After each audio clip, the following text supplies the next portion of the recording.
到此。有台相機呢，我們之前有介紹過。那台相機呢，其實在它推出的時候呢，我給它極高的評價。我覺得整個市場對它也非常非常期待。很多人說它是跨時代的產品，很多人說它會完全改寫相機的市場。很多人會說非常多相機呢，有它出來之後呢，都不用賣了。但經過了1年多過去，結果市場的反應是極度的慘淡。單純從網絡上有人掛這台相機在賣，一路呢每個月看它少個幾千，一路下探都無人問津，就知道這台產品呢，在眾多的掌聲跟期待之下呢，並沒有達到當初的預期。我相信大家都知道我今天要介紹什麼了，就是我們曾經有介紹過的，我也用了好一段時間的 Sony A93。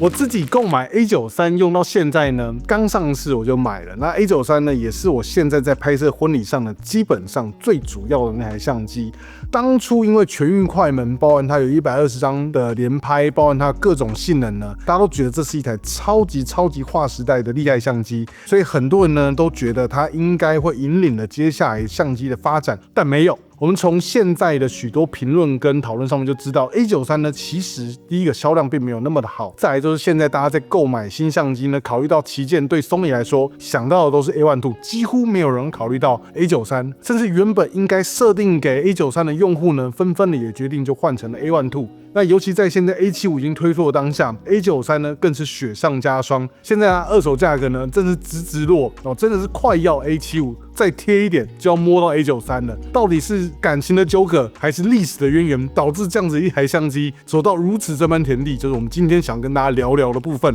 為什麼要特別聊這個話題呢？就是因為我自己，其實我相信我們頻道的觀眾都知道，我是非常喜歡 A93 這台相機的。那我們先從它的缺點開始講起。我相信大家用到現在，應該也知道 A93 最為人詬病的大概2個地方，一個就是它的像素不足啊。雖然說我常說，我覺得2400萬像素在現在的使用上面來說還是足夠的，但沒辦法，包含像 A75 就有3300萬像素，那你的 A12 有了5000萬像素，你的 A7R 系列呢有6000萬像素，那其他各家相機呢瘋狂的在把相機的像素堆高的情況下，只有2000多萬像素的相機作為一個旗艦機，作為一個要賣10幾萬的相機來說，可能對大部分人來說還是略顯不足。過去我認為，其實精準的拍攝，其實2400萬像素應該是足夠的。但是呢，事實上證明，無論你是在拍鳥或者拍體育上面，在很多情況下，有裁切的空間還是比較重要。所以對於原本應該是 A93 目標族群的這些人呢，都紛紛覺得，那我不如使用 A12 來拍攝，可能在連拍上沒有到那麼多，但是呢，像素足夠，所以我在很多情況下，我有更多2次構圖的機會。所以其實 A12 呢，在大多數的場合下，還是比起 A93 來的更好使用。再來第2個致命的缺點就是 ISO 的部分，它的 ISO 起跳是250，那導致說你如果要使用大光圈拍攝，在白天的情況下，甚至都要加減光器，因為你 ISO 起跳就已經是250了。而高 ISO 的雜訊呢，又比其他人來的更多，跟高像素的機種比起來，看起來不會差那麼多，但是因為它是一個低像素的機種，所以如果今天都持平拿2000萬像素的機種來比較的話呢，那確實它的雜訊表現呢就相當的差。如果你是跟5000萬像素比的，還是差不多的話，那你可以可想而知，在高 ISO 的雜讯表現上就沒那麼好了。過去在介紹 A93 的時候，其實我也比較過，其實沒有想象中的那麼差，但你大量照片看下來呢，確實還可以感受到，可能在6400以上的雜訊呢，其實就還蠻明顯的。那又對比現在 A75 的高 ISO 表現又比過去更好了，這樣一比來說，我覺得對於入门的使用者來說，那肯定是會選擇 A75。那甚至對於進階一點的使用者來說，如果你沒有更高的拍攝、連拍之類的需求，那其實也不會考慮到 A93。所以這2個最主要的問題夾殺之下呢，讓 A93 在銷售上的表現呢，似乎是不怎麼亮眼。那同時呢，在廣泛的評價上呢，可能除了更極端的使用者來說，也沒那麼高。所以我相信這個大前提呢，大家都已經知道了。我覺得也不太需要再去赘述多少。那今天這一支影片呢，不是刻意要去幫 A93 去平反什麼東西，只想好好跟大家聊一下，在這一段時間呢，我在使用 A93 呢，我得到一些我自己長时間使用下來的一些心得，以及我覺得跟那個時候評測上的感覺上有没有什麼不太一樣的地方。首先我先講一下，就是在這1年多以來呢， A93 現在已經用了大概20萬次左右的快門跟 A12 差不多。那我平常使用到 A93 的場景呢，基本上就是婚禮跟比較偏活動類型的拍攝。那我在拍攝婚紗、寫真或一般的日常街拍這週創作的話呢，還會使用 A12。那理由非常的明確，因為就像剛剛講的一樣， A12 有5000多萬像素，無論我要拍攝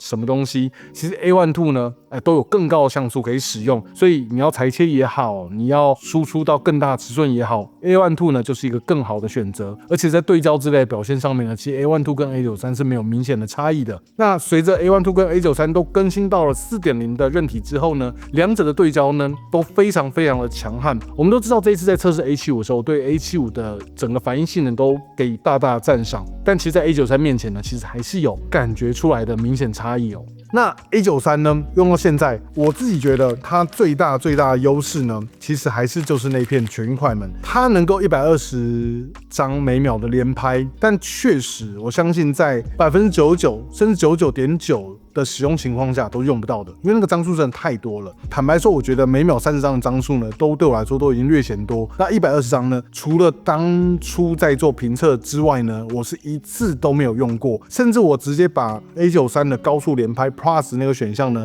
設定就只留在了30張哦。在這種情況下呢，它的連拍速度對我來說並沒有太大的幫助。那真正能夠幫助我的呢，也是我今天想跟大家分享，就是它在拍攝各種室內場景下最好的優勢就是它的全運快门，因為全運快门關係，它不會有日光燈頻閃的問題，它只會有兩種結果。當你使用 A93 在拍攝的時候呢，你會發現一個很好玩的現象，就是你在面對一些會頻閃的燈的時候呢，平常我們會拍出一條一條那個頻閃的那個紋路，但是 A93 的話大概就兩個，一個就是全亮，一個是不亮，所以你可以看到畫面中的燈會像呼吸一樣，不斷的在那邊亮暗亮暗。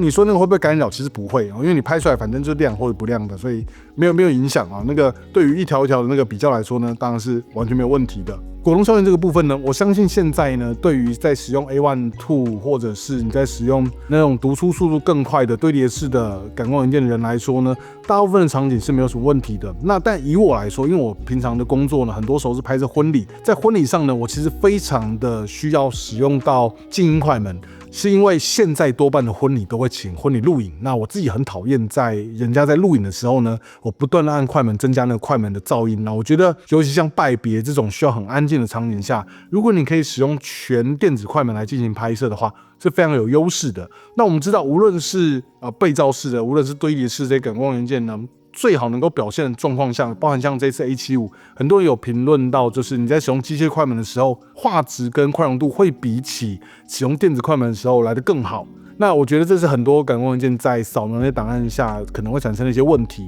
那在這個情況下來說，那我們可以知道，因為 A93 全運快門，所以在這點上面呢，會有着比起一般形式感光元件的機種來的有更多的優勢。除了這些之外呢，還有一個很棒的就是它在搭配閃燈使用的時候呢，它可以使用更高速的閃燈。那這樣讓你在室內拍攝的時候，第一個你可以使用電子快門來搭配閃燈，再來就是你的閃燈的快門速度不會受到上限。當這個東西呢到現在來說呢，它其實有利有弊。其實也不是有利有弊，就是它沒有想象中的那麼完美的原因，是因為現在多數的副廠的燈是沒有辦法支援到 A93 完全去表現它高速同步的這件事情。我們之前的分享也分享過，就是在一般的使用，包含你使用神牛或使用其他廠牌的閃燈，你必須去先在機身上面做一個閃燈同步的設置，你要去設置，所以你臨時要換不同閃燈的時候呢，你會多一個需要設置的動作。當你設置完就好了，不過那就當然是比較麻煩一點點。那除了原廠閃燈之外，幾乎沒有辦法完美的去讓每一款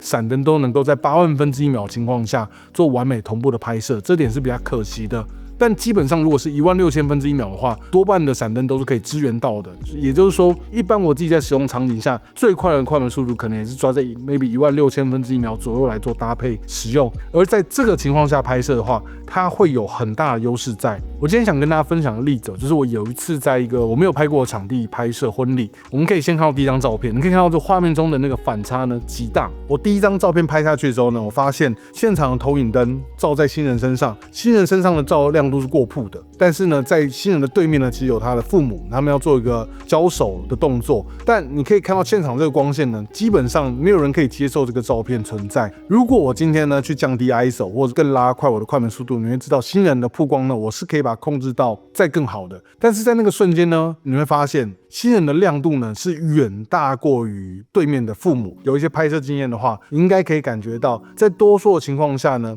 這個場景的亮度就是沒救的。那你要用閃燈去補，很容易會造成你把長輩補到曝光是正常的，可是線可能會過曝，因為兩者之間的反差非常的大，你可能要大幅度的縮小你的光圈來壓暗現場的光線，在閃燈同步有限的情況下，可是這個時候會產生一個問題，就是你的閃燈出力夠不夠支持你能夠在這樣子極端的條件下拍攝。可以先暫停一下，稍微思考一下，假設是你在這種曝光差異下，你把 ISO 降低了之後，你可能要縮光圈，那這個時候對閃燈的要求就會極大。但如果今天你手上拿的是 A93 的話呢，完全不用擔心這種事情，因為你只要把你的快门速度快速的拉到10000分之一秒，這個時候現場光線呢已經快要吃不到了，我只要隨意的補一點點弱閃燈，因為我的光圈大小還是一樣的，所以我閃燈完全可以被足夠的光圈大小給吃進去。在這種情況下呢，我就可以獲得一張全場亮度相對來說比較均勻的照片，而且這前後2張呢就發生在一瞬間之間。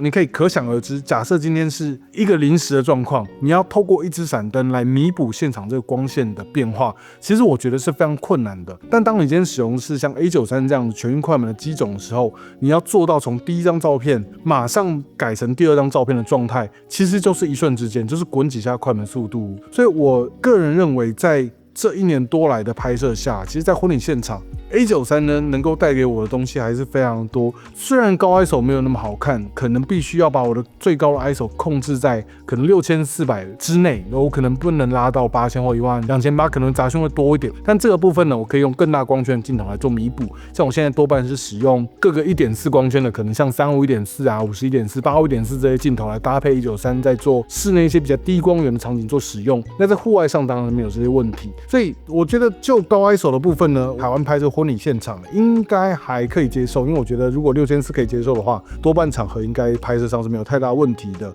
那再來就是搭配一般的閃燈，你不需要非常高功率的閃燈，利用把光圈開大，然後你可以利用快門來控制現場光線的這個方式呢，來使現场光線呢全部轉為用閃燈來控制。相信大家都知道，有一些人在那種會有很頂光的那種場合下拍攝的時候呢，其實會佔有蠻大的優勢。所以加在今天我用 A93， 如果以市場反應來說，好像是一台略微失敗的相機，但我是用1年多以來，我還是覺得它在拍攝，尤其是在婚禮這樣的場景下，其實非常非常的合適。所以我自己蠻推薦，如果今天你是一個全職的婚禮攝影師，然後你還有持續要做婚禮上的拍攝的話，蠻多場合，我覺得如果你今天有台 A93， 應該會是一個不錯的選項。好像有點在幫要賣 A93 二手人解套的感覺哦，但我會覺得，如果現在 A93 的價格開始慢慢掉到一個相對來說你覺得可以負擔的程度的話，我會覺得有機會可以用用看。我覺得它能夠讓你在拍攝這種室內空間需要補點燈，需要更好去抑制掉頻閃這件事情的這種拍攝類型上面，